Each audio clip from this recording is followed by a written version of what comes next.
ക്രൂശിൽ ആത്മീയമായി സംഭവിച്ച രഹസ്യം. ക്രൂശ് വെറും ചരിത്ര ചിഹ്നമല്ല, അത് ദൈവത്തിൻ്റെ രക്ഷാപദ്ധതിയുടെ കേന്ദ്രമാണ്. നിത്യപ്രാധാന്യമുള്ള ഒരു ദിവ്യരഹസ്യം. കഠിനമായ ആ മരക്രൂശിൽ യേശു തൂങ്ങി മരിച്ചപ്പോൾ മനുഷ്യരുടെ കണ്ണുകൾക്ക് കാണാനാവാത്തതിലേറെ വലിയൊരു സംഭവം സംഭവിച്ചിരുന്നു. ആത്മീയമായി നോക്കുമ്പോൾ അത് ലോകം കണ്ട ഏറ്റവും വലിയ സ്നേഹത്തിൻ്റെയും നീതിയുടെയും വീണ്ടെടുപ്പിൻ്റെയും പ്രവൃത്തിയായിരുന്നു. പ്രവാചകനായ പൗലോസ് 1 കൊരിന്ത്യർ 1:18 പറയുന്നു, ക്രൂശിൻ്റെ സന്ദേശം ദൈവത്തിൻ്റെ ശക്തിയാണ്. ആദ്യം നോക്കുമ്പോൾ ക്രൂശ് തോൽവിയുടെ ദൃശ്യമായി തോന്നി. ദൈവപുത്രനായ യേശുവിനെ പരിഹസിക്കുകയും മർദ്ദിക്കുകയും കുറ്റവാളിയെപ്പോലെ ക്രൂശിക്കപ്പെടുകയും ചെയ്തു. എന്നാൽ സ്വർഗത്തിൻ്റെ കാഴ്ചപ്പാടിൽ ഇത് ഏറ്റവും വലിയ ജയമായിരുന്നു. ക്രൂശ് പാപത്തിൻ്റെയും മരണത്തിൻ്റെയും സാത്താൻ്റെ ശക്തിയുടെയും പരാജയമായിരുന്നു. ആത്മീയമായി ക്രൂശ് ഒരു ന്യായസിംഹാസനം പോലെയായിരുന്നു.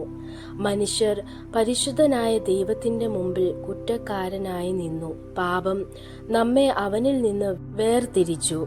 നിയമം നീതി ആവശ്യപ്പെട്ടു. എന്നാൽ അവൻ്റെ അനന്തമായ സ്നേഹത്തിൽ ദൈവം തൻ്റെ പുത്രനെ നമ്മുടെ ശിക്ഷ ഏറ്റെടുക്കാൻ അയച്ചു. ക്രൂശിൽ യേശു ഓരോ കുറ്റാരോപണവും ഓരോ ശാപവും ഓരോ പാപവും തൻ്റെ മേൽ ഏറ്റെടുത്തു. നമ്മൾ കരുണ പ്രാപിക്കേണ്ടതിനായി അവൻ ദൈവത്തിൻ്റെ ക്രോധം സഹിച്ചു. ക്രൂശ് ഒരു യാഗപീഠവുമായിരുന്നു.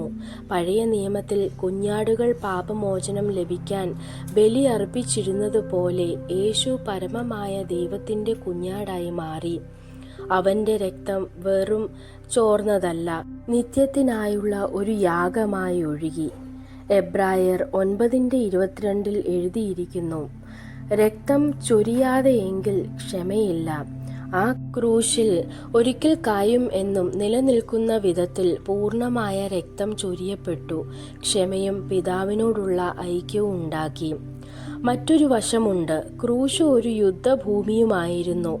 കൊലോസ്യർ 2:15 പറയുന്നു, അവൻ അധികാരങ്ങളെയും പ്രഭുത്വങ്ങളെയും ആയുധം കളഞ്ഞ് അവയെ പരസ്യമായി ലജ്ജിപ്പിച്ചു. ക്രൂശിലൂടെ അവരെ ജയിച്ചു. തോൽവി പോലെ തോന്നിയത് യഥാർത്ഥത്തിൽ ശക്തിയായിരുന്നു.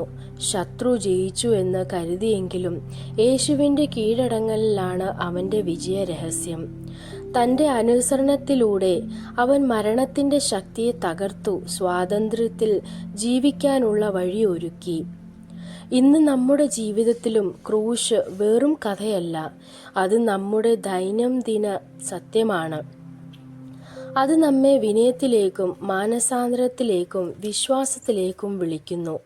രക്ഷ നേടിയെടുക്കുന്നതല്ല, അത് സൗജന്യമായി ലഭിക്കുന്ന അനുഗ്രഹമാണെന്നത് ഇന്ന് ഓർമ്മിപ്പിക്കുന്നു.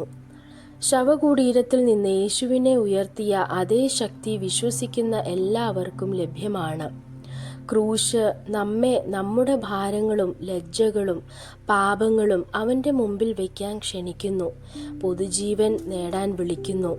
അതുകൊണ്ട് ക്രൂശിനെ കാണുമ്പോൾ മരവും ആണികളും മാത്രമല്ല കാണേണ്ടത്, ഒഴുകിയ സ്നേഹം, നിറവേറ്റിയ നീതി, ഉറപ്പിച്ച വിജയം ഇവ കാണണം. ക്രൂശ് പ്രവർത്തിക്കുന്ന ദൈവത്തിൻ്റെ ശക്തിയാണ്.